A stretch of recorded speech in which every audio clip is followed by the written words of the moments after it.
es la espada que atraviesa hasta el alma. Su palabra en mí es la luz que alumbra mi camino. Cielo y tierra pasarán, mas su palabra no pasará jamás. Bien, abramos nuestras Biblias, hermanos, y vamos a ir al Evangelio según Marcos, al capítulo 2. Vayamos ahí, por favor.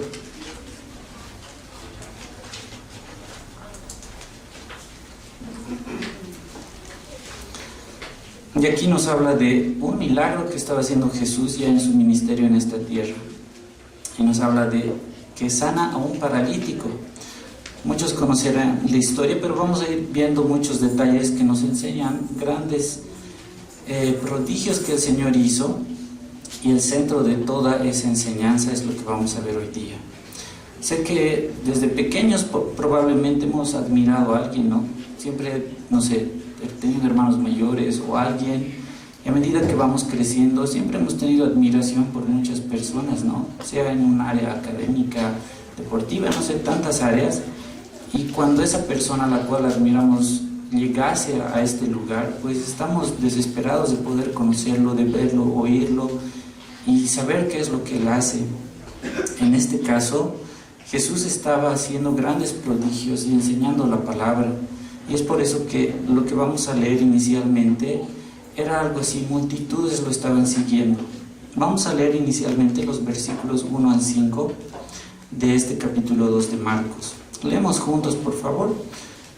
Capítulo 2 de Marcos, versículos 1 al 5. Leemos juntos, palabra de Dios. 2 y 3. Entró Jesús otra vez en Capernaum después de algunos días y se oyó que estaba en casa. Inmediatamente se juntaron muchos, de manera que ya no cabían ni aún en la puerta. Vamos, sigamos con la lectura. Y dice, y les predicaba la palabra. Entonces vinieron a él unos, trayendo un paralítico, que era cargado por 4. Y como no podían acercarse a él a causa de la multitud, descubrieron el techo de donde estaba, y haciendo una abertura. Ahora el verso 5.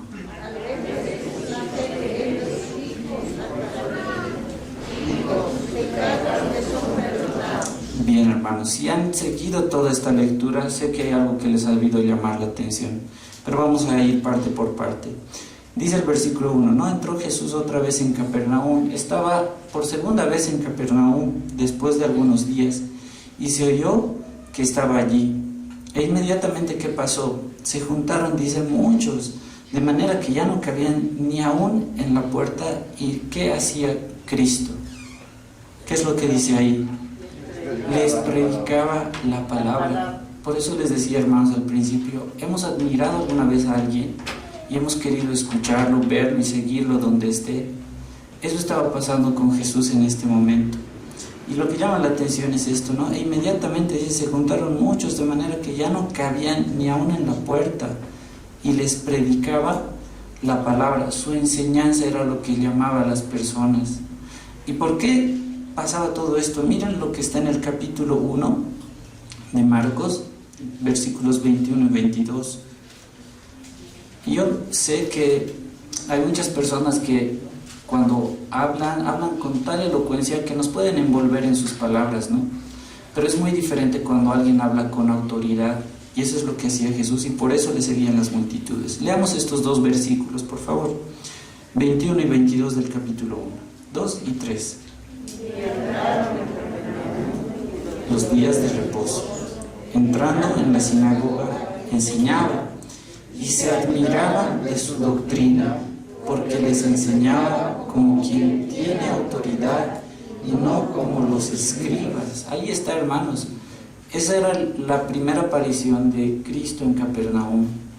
Y dice el verso 2, y se admiraban ¿de qué cosa? De su doctrina. No estaban admirados aquí en lo que especifica Marcos de tal vez los grandes prodigios que estaba haciendo, sino se admiraban de su enseñanza, porque les enseñaba como quien tiene autoridad y no como los escribas. ¿Saben, hermanos? Eso me hizo reflexionar y me hace pensar que el mandato y la recomendación que le daba Pablo a Timoteo realmente tenía mucho que ver con esto. En 2 Timoteo, en el capítulo 2, versículo 15, le hace una recomendación que todos la debemos tomar en cuenta.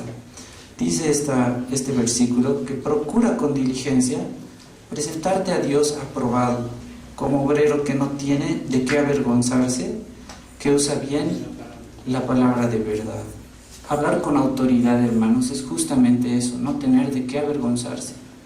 Muchos dicen, no, ¿con qué autoridad tal persona me puede hablar de algo si él no lo vive? Es un desafío para cada uno de nosotros, y Cristo tenía esa autoridad. Por eso es que todos se admiraban de él y de toda esa enseñanza, e iban tras de él a escucharlo y ver los prodigios que hacía. Pero principalmente estamos viendo que lo seguían por su enseñanza, por su doctrina. Y esto es algo importante también. Al finalizar este versículo 2 del capítulo 2 de Marcos, dice que le seguían inclusive las personas que aún no había espacio ni en la puerta. ¿Y él qué hacía? ¿Qué hacía Cristo? Y él les predicaba la palabra. Y eso es algo que debemos nosotros en este tiempo al procurar hacerlo todos los días. Esa es una misión que nosotros tenemos, predicar la palabra del Señor.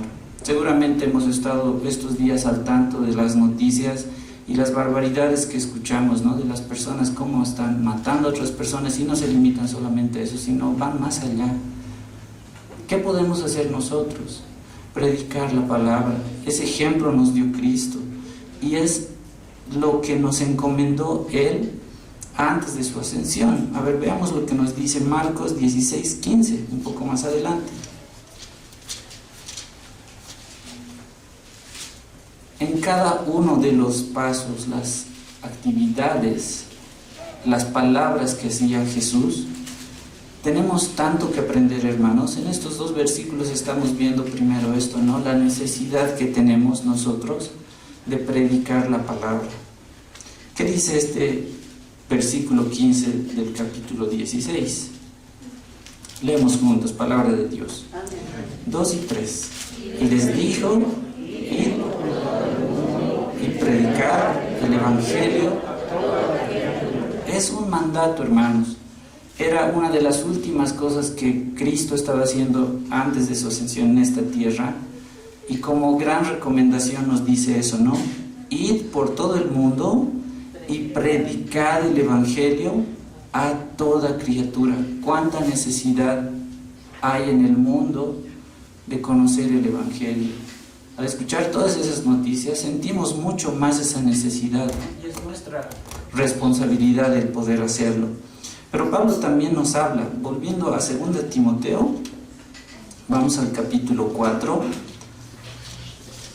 vamos a leer los versículos 1 al 4.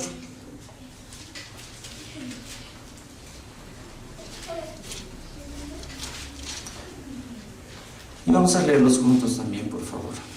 2 Timoteo, capítulo 4, versículos 1 al 4. Y saben, hermanos, así como Cristo entre sus últimas recomendaciones nos decía que vayamos a predicar el Evangelio, Pablo, esta era posiblemente una de las últimas cartas que estaba escribiendo, e igual le pone ese énfasis. Entre una de las últimas cosas que él recomendaba, le dice esto a Timoteo. Leamos juntos versículos 1 al 4, 2 y 3. Te encarezco delante de Dios y el Señor Jesucristo, que juzgará a los vivos y a los muertos en su manifestación y en su reino, que prediques la palabra, que instes a tiempo y fuera de tiempo, redarguye, reprende, exhorta con toda paciencia y doctrina, porque vendrá tiempo cuando no sufrirán la sana doctrina, sino que teniendo comezón de oír, se amontonarán maestros conforme a sus propias concupiscencias, y apartarán de la verdad el oído y se volverán. Hemos sido advertidos, gracias hermanos, de todo esto que lo estamos viviendo, ¿no? Esa necesidad de predicar el Evangelio ha existido toda la vida, pero hoy nos toca a nosotros el poder hacer esto.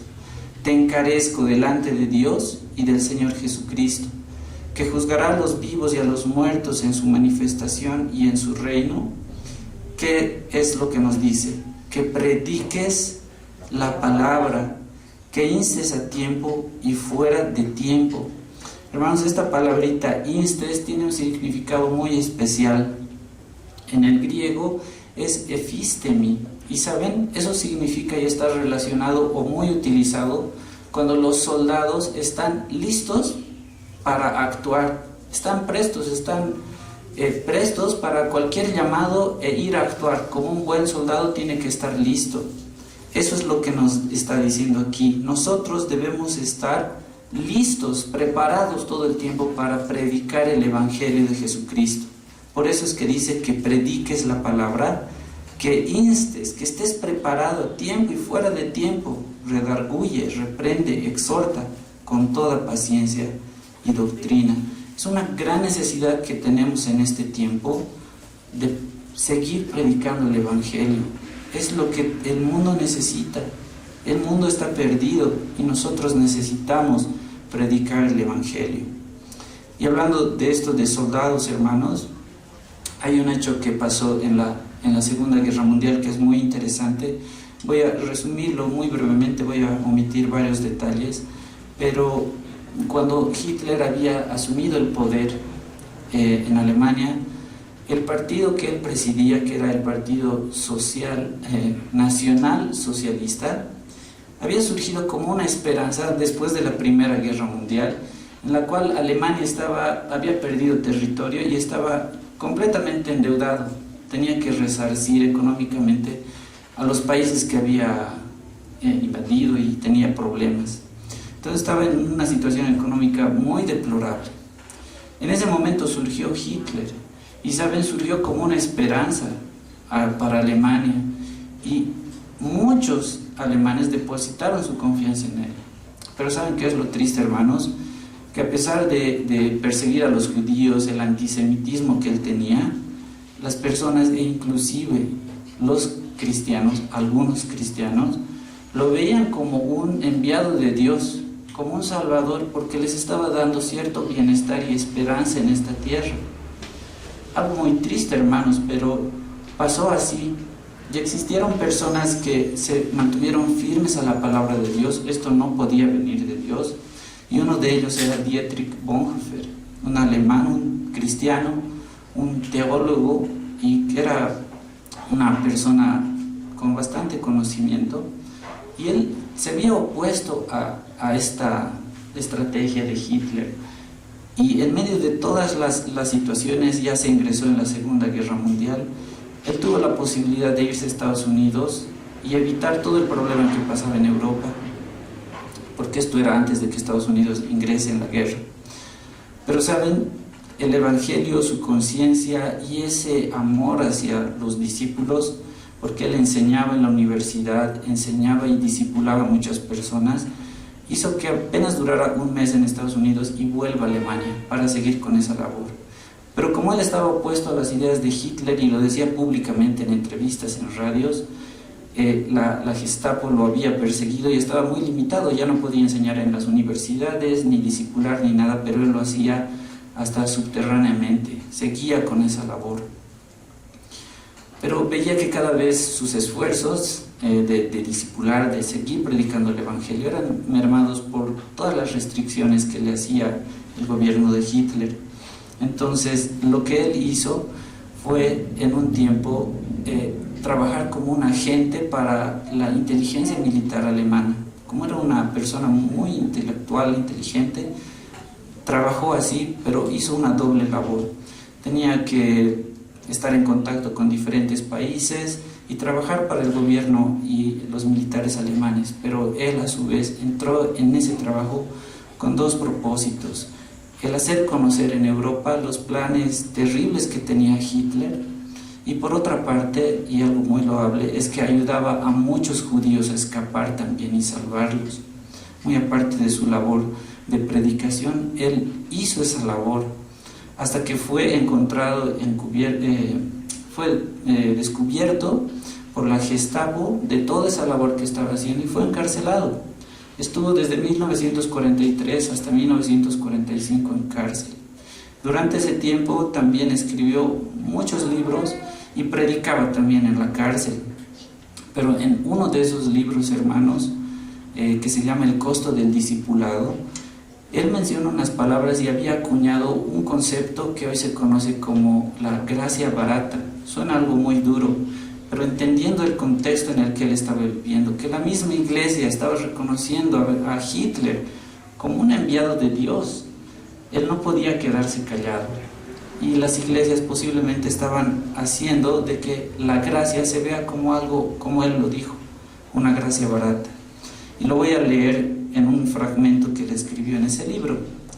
Dice en este concepto: la gracia barata es la predicación del perdón que no requiere arrepentimiento. Es bautismo sin disciplina de la iglesia, comunión sin confesión, absolución sin confesión personal. Gracia barata es la gracia sin el discipulado, gracia sin la cruz, gracia sin Jesucristo viviente y encarnado. Son palabras bastante fuertes, hermanos, pero no distan mucho de lo que posiblemente podamos estar viviendo también hoy. La gracia del Señor Jesucristo es diferente. Como aquí dice nuevamente, la gracia barata es la predicación del perdón que no requiere arrepentimiento. Bueno, si eres salvo, bien, perfecto, entonces puedes hacer de tu vida lo que quieras. Pues no es así. Y en contraste a todo esto que les he leído, él menciona en este libro y dice: la gracia de alto costo o la gracia sublime es el tesoro escondido en el campo por el que un hombre alegremente irá y venderá todo lo que tiene. Es la perla de gran precio que para comprar el mercader venderá todos sus bienes. Es la ley real de Cristo, por la cual un hombre se quitará un ojo que lo hace caer. Es el llamado de Jesucristo ante el cual el discípulo deja sus redes y lo sigue. Porque eso es verdad, hermanos. ¿Se acuerdan cuando a Pedro le llaman y le dice que tome su cruz, que se niegue a sí mismo y que lo siga? Esa es la gracia del Señor y le costó el precio supremo, que es la vida de su propio Hijo para el perdón de nuestros pecados. Y ese es el evangelio que debemos predicar, hermanos.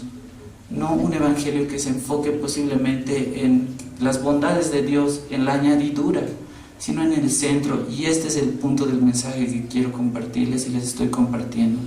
Estamos viendo en Marcos la sanación de un paralítico, pero hermanos, hay un milagro más grande, y ese milagro más grande es el tener la vida eterna por el perdón de Dios a través de su Hijo Jesucristo, y esto solamente por la fe. Ese es el milagro más grande que podemos tener. Entonces, volvamos, hermanos, a Marcos, al capítulo 2.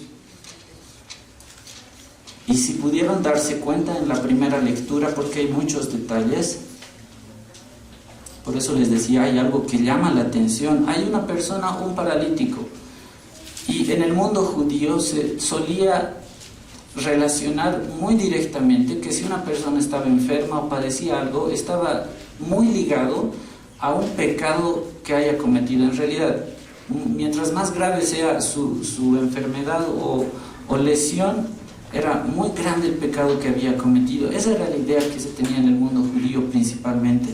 Entonces nos imaginamos cómo estaba este paralítico, cómo se sentía, estaba como marginado. Por eso dice el versículo 2 hasta el 5: e inmediatamente se juntaron muchos, de manera que ya no cabían ni aún a la puerta, y les predicaba la palabra. Entonces vinieron a él unos, trayendo un paralítico, que era cargado por 4. El estado de esta persona era terrible porque 4 personas lo tenían que cargar. Entonces no podía moverse, no existían sillas de ruedas ni otros mecanismos, lo tenían que ayudar y cargar así. Dice el verso 4: y como no podían acercarse a él a causa de la multitud, descubrieron el techo de donde estaba y haciendo una abertura bajaron el lecho en el que yacía el paralítico. Al ver Jesús la fe de ellos, dijo al paralítico, y esto es lo que impacta, hermanos, hay una persona que está ahí postrada sin poder moverse, sin poder caminar. ¿Y qué esperábamos todos tal vez en esta lectura? Que Jesús diga, va, levántate y camina. Pero ¿qué le dice Jesús? Hijo, tus pecados te son perdonados, hermanos. ¿Saben por qué dice Jesús esto? Justamente porque les mencionaba lo que les mencionaba antes. Hay un milagro más grande que el simple hecho de que recuperemos una sanidad física, que es algo que el Señor lo puede hacer. Pero es habernos restaurado y habernos sanado del pecado que nos constriñe y nos destruye. Y solamente Él podía hacer eso.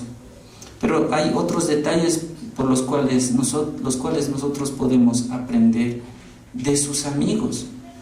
Sus amigos fueron muy persistentes y nosotros también debemos aprender eso. No se limitaron a solamente decir, wow, vamos a orar por nuestro hermano que está paralítico, sino que, como un pastor decía, no le pusieron pies a sus oraciones.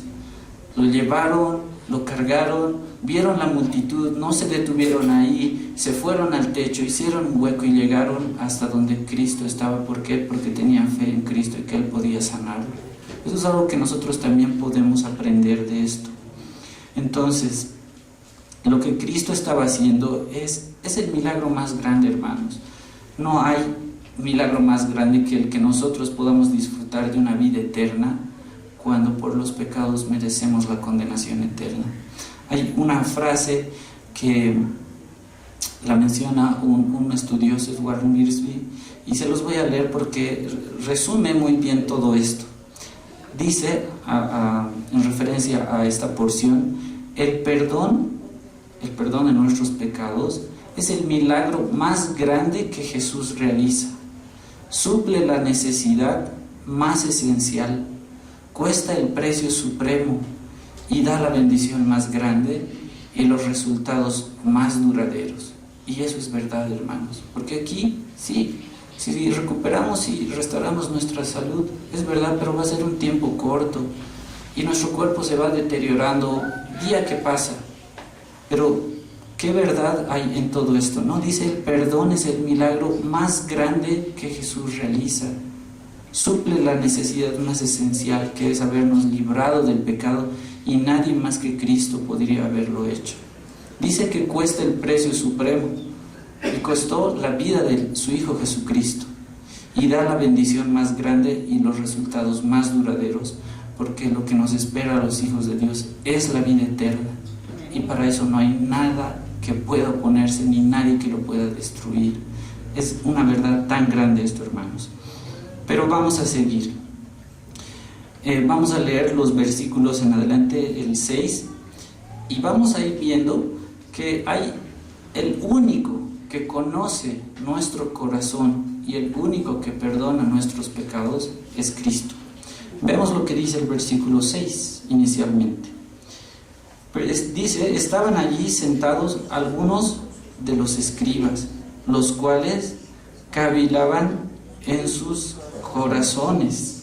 Esto es algo bien interesante, y complementando en el verso paralelo, leamos Lucas capítulo 5, verso 17. Ahí está el detalle más ampliado de quienes estaban ahí, cerca de Jesús, queriendo juzgarlo, queriendo encontrarle errores y fallas. En Lucas 5, 17, el versículo 1, vamos a ver más ampliamente quiénes estaban ahí. Estaban fariseos, doctores de la ley y muchos otros. Lo leemos juntos, por favor. Lucas capítulo 5, versículo 17. Palabra de Dios. 2 y 3. Aconteció un día que él estaba enseñando y estaban sentados los fariseos, los doctores de la ley, los cuales habían venido de todas las aldeas de Galilea y de Judea y de Jerusalén, y el poder del Señor estaba con él para sanar. Wow, ahí estamos viendo en qué situación estaba Cristo. Tenía una multitud, si bien estaba una multitud de detractores. Aconteció un día que él estaba enseñando, dice, y estaban sentados los fariseos y doctores de la ley, los cuales habían venido de todas las aldeas de Galilea. qué fenómeno estaba haciendo Cristo en ese lugar, ¿no? Estaban multitudes siguiéndolos y algunos que querían encontrarle alguna herejía. Pero, ¿qué es lo que podemos rescatar de todo esto, hermanos? Cuestionaban a Jesús, pero en el versículo 7, volviendo al capítulo 2 de Marcos, hay una pregunta que hace aquí Cristo. Y les menciona, ¿no? En el verso 6 dice, estaban allí sentados algunos de los escribas, los cuales cavilaban en sus corazones, es decir, cuestionaban y se cuestionaban lo que Cristo hacía en sus corazones. Y el versículo 7 dice, ¿por qué habla este así? Blasfemias dice, ¿quién puede perdonar pecados sino solo Dios? Y leemos hasta el verso 10. Y aconteciendo y conociendo luego Jesús en su espíritu, que cavilaban de esta manera dentro de sí mismos, les dijo, ¿por qué caviláis así en vuestros corazones? ¿Qué es más fácil, decir al paralítico, tus pecados te son perdonados, o decirle, levántate, toma tu lecho y anda? Pues para que sepáis que el Hijo del Hombre tiene potestad en la tierra para perdonar pecados, dijo al paralítico, y continúa esto. Pero hermanos, aquí hay algo muy importante. Como les decía, hay una sola persona que conoce nuestros corazones y también el único que puede perdonar pecados, y ese es Cristo. Entonces, al ver que Cristo, Dios mismo, es quien conoce nuestros corazones, y como les estaba cuestionando aquí a los fariseos, la pregunta es para nosotros, hermanos, ¿con qué actitud nosotros también venimos aquí a la iglesia? Eso es lo que Dios ve en nosotros, no solamente lo que podemos mostrar al resto de las personas. Dios ve nuestros corazones y conoce todo lo que nosotros hacemos. A ver, leamos qué dice Jeremías 17, versículos 9 y 10.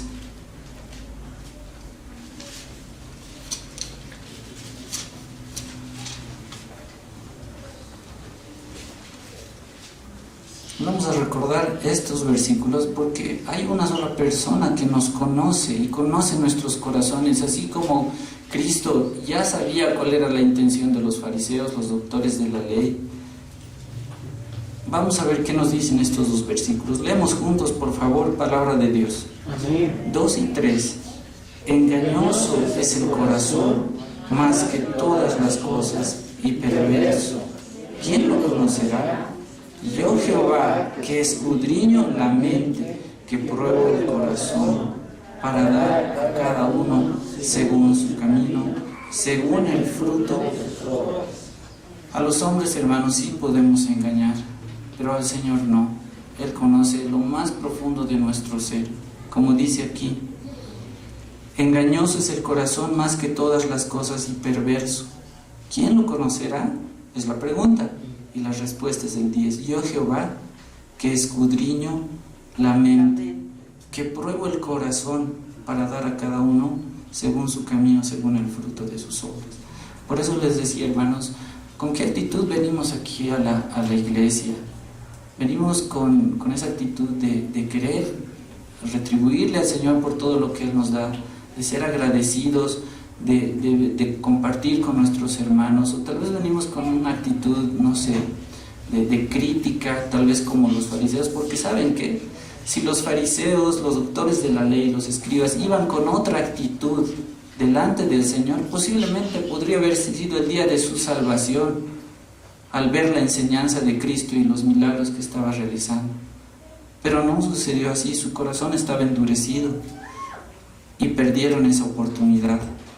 Entonces la pregunta es esa para nosotros, ¿no? ¿Cómo es que venimos aquí a la iglesia y con qué actitud venimos? Debemos venir en una actitud de agradecimiento y de gratitud, porque como hemos visto, hemos recibido el milagro más grande que podríamos haber recibido, y eso nadie lo podría haber hecho sino Cristo, que fue a la cruz en sustitución nuestra.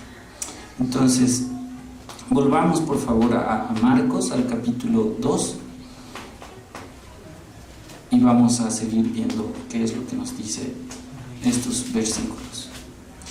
Como les decía, hermanos, a cada versículo que vamos leyendo y cada palabra de Jesús tenía tanta enseñanza que es increíble el no admirar y el no asombrarse de todo lo que hacía Jesús. Es difícil hacerlo. Es para maravillarse de todo lo que hacía Jesús y todas las enseñanzas que nos daba. Ahora, otro de los puntos que los fariseos y los escribas estaban aquí apuntando es que les replican en el versículo 7, ¿no? Dice, ¿por qué habla este así? Blasfemias dice, ¿quién puede perdonar pecados si no? Solo Dios. Y saben, Cristo en todo esto que estamos viendo que parece tan breve, estaba dando también una enseñanza de que Él mismo era Dios. Por eso le dice al paralítico, ¿no? Hijo, tus pecados te son perdonados, porque Él mismo es Dios. Y eso lo vemos también en Juan. Pero sigamos leyendo. Dice, y conociendo luego Jesús, el versículo 8, en su espíritu que cavilaban de esta manera dentro de sí mismos, les dijo, ¿por qué caviláis así en vuestros corazones? ¿Qué es más fácil decir al paralítico, tus pecados te son perdonados? O decirle, levántate, toma tu lecho y anda. Y esa pregunta les hago y les planteo a ustedes, hermanos. ¿Qué era más fácil? Decirle, tus pecados te son perdonados, o levántate y camina. En ese momento, tal vez lo más fácil era decir, tus pecados te son perdonados, porque era algo que no podía ser comprobado inmediatamente. Pero era para ellos más difícil decir el hecho de que, levántate, camina. Y ahí está la respuesta. Dice el versículo 10 y el versículo 11, pues para que sepáis que el Hijo del Hombre tiene potestad en la tierra para perdonar pecados, dijo el paralítico, a ti te digo, levántate, toma tu lecho y vete a tu casa.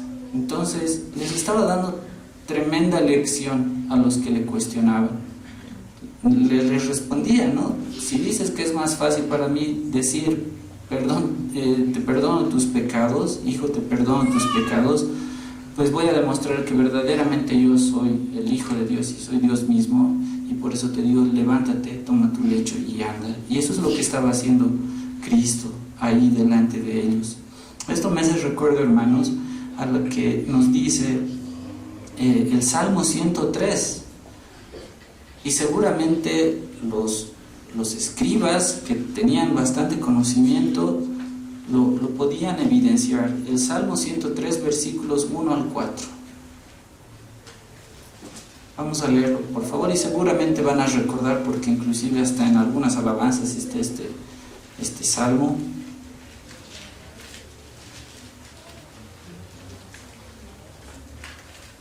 Y Cristo estaba dando evidencia que realmente era Dios mismo, era el Hijo de Dios, era Dios encarnado.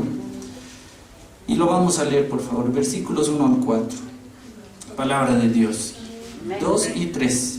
Bendice alma mía a Jehová, bendiga todo mi ser su santo nombre. Bendice alma mía a Jehová, y no te olvides ninguno de sus beneficios.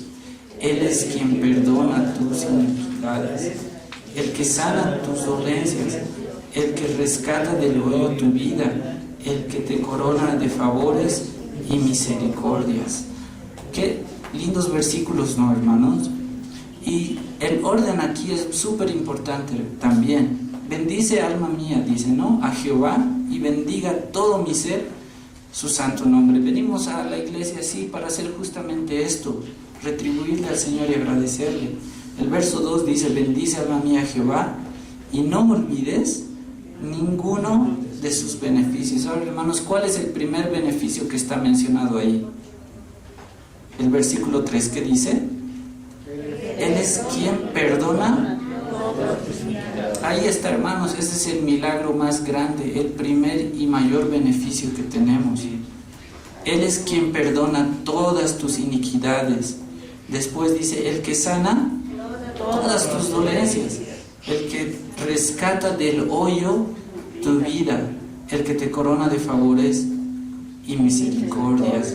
Hermanos, si evaluamos y analizamos el día a día en el que vivimos, seguramente vamos a encontrar en cada uno de esos días todo esto que menciona aquí. Él es el que rescata del hoyo tu vida, el que te corona de favores y misericordias, porque eso el Señor lo hace cada día en nuestras vidas, cada día. El detalle y el problema está en que nosotros muchas veces lo olvidamos. Y por eso les decía, ¿no? ¿Con qué actitud venimos aquí a la iglesia? Tenemos la responsabilidad de seguir predicando ese evangelio y no convertirlo como este teólogo lo puso y había acuñado esta frase de la gracia barata. No tiene que ser así, hermanos. Debemos recordar todos esos beneficios que el Señor nos ha dado. Bendice, alma mía, Jehová, y no olvides ninguno de sus beneficios. Eso nos va a llevar a tener una vida de gratitud delante del Señor también. Finalmente, hermanos, en la última parte de Marcos, el capítulo 2,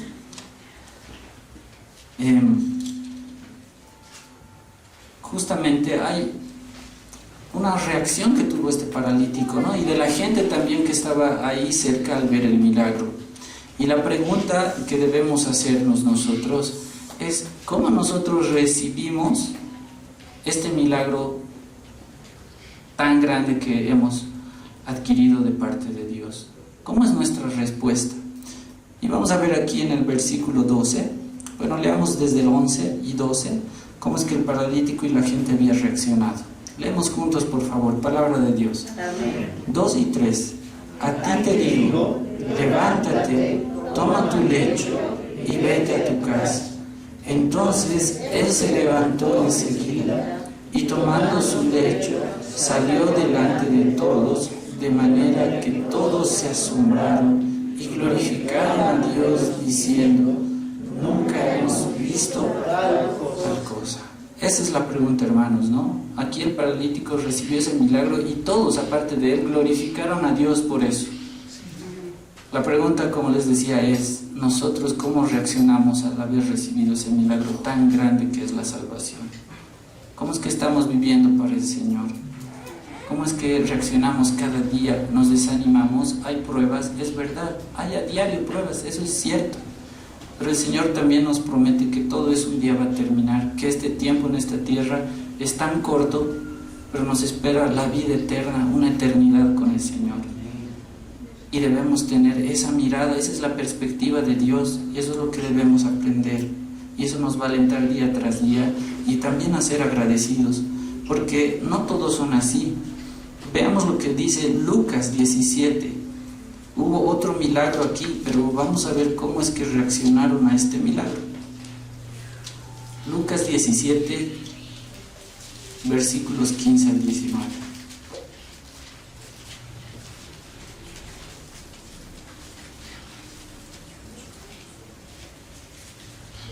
Aquí son 10 leprosos que son limpiados. Pero vamos a ver cuál ha sido la respuesta de alguno de ellos. Leemos juntos, por favor, versículos 15 al 19. Palabra de Dios. Amén. 2 y 3. Entonces uno de ellos, viendo que había sido sanado, volvió glorificando a Dios a gran voz y se postró rostro en tierra a sus pies, dándole gracias, y este era samaritano. Respondiendo Jesús dijo: ¿no son 10 los que fueron limpiados? ¿Y los 9 dónde están? No hubo quien volviese y diese gloria a Dios sino este extranjero.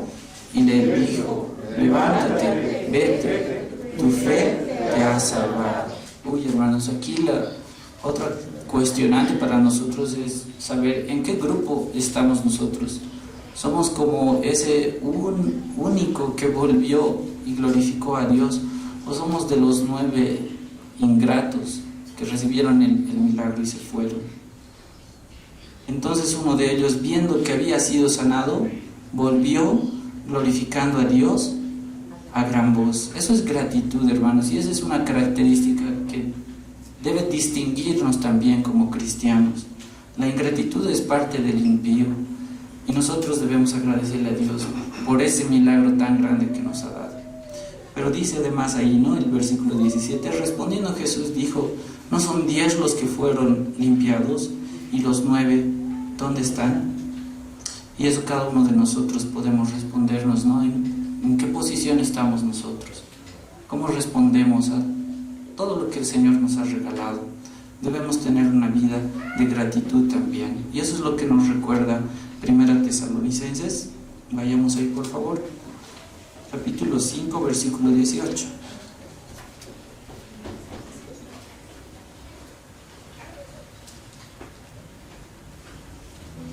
Después de haber recibido misericordias y el milagro más grande, hermanos, lo que corresponde a nosotros es vivir una vida de gratitud, ¿no? Y esta es la instrucción que nos da aquí. 1 Tesalonicenses 5:18 dice lo siguiente. Leemos juntos, hermanos, por favor. 2 y 3. Dad gracias en todo, porque esta es la voluntad de Dios para con vosotros en Cristo Jesús. Ahí está cortito, hermanos. Dad gracias en todo, no solamente por lo bueno, ¿verdad? Dice en todo, porque esta es la voluntad de Dios para con vosotros en Cristo Jesús. El pastor Walter, al empezar la reunión hoy día, nos compartía también unos versículos y tiene mucho que ver con esto de ser agradecidos y también con esto de predicar el Evangelio. Lo vamos a leer, por favor, ya para finalizar. Es Colosenses capítulo 3, versículos 15 al 17.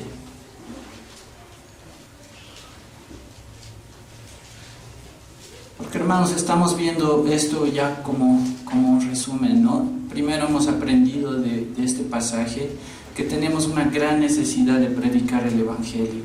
Es lo que Cristo hizo en sus días en esta tierra. Predicar el Evangelio es lo que se necesita. Y después también vimos que solamente Cristo, Dios mismo, es el que conoce nuestros corazones y el único que tiene el poder para sanarnos del pecado, para salvarnos. Y también estamos viendo que eso debe llevarnos a una actitud de agradecimiento al Señor por haber recibido este milagro, el milagro más grande.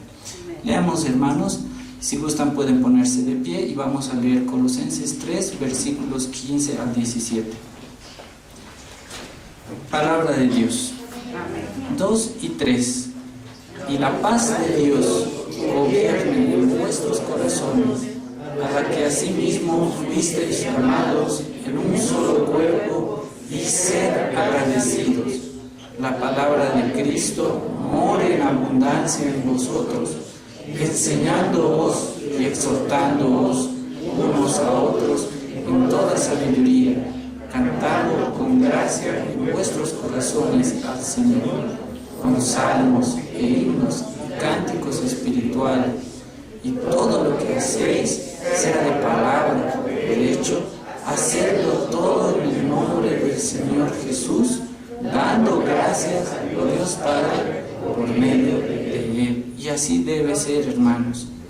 La paz de Dios, que es algo que todos anhelamos, debe gobernar en nuestros corazones, a la que asimismo fuisteis llamados en un solo cuerpo. ¿Y qué debemos ser? Ser agradecidos.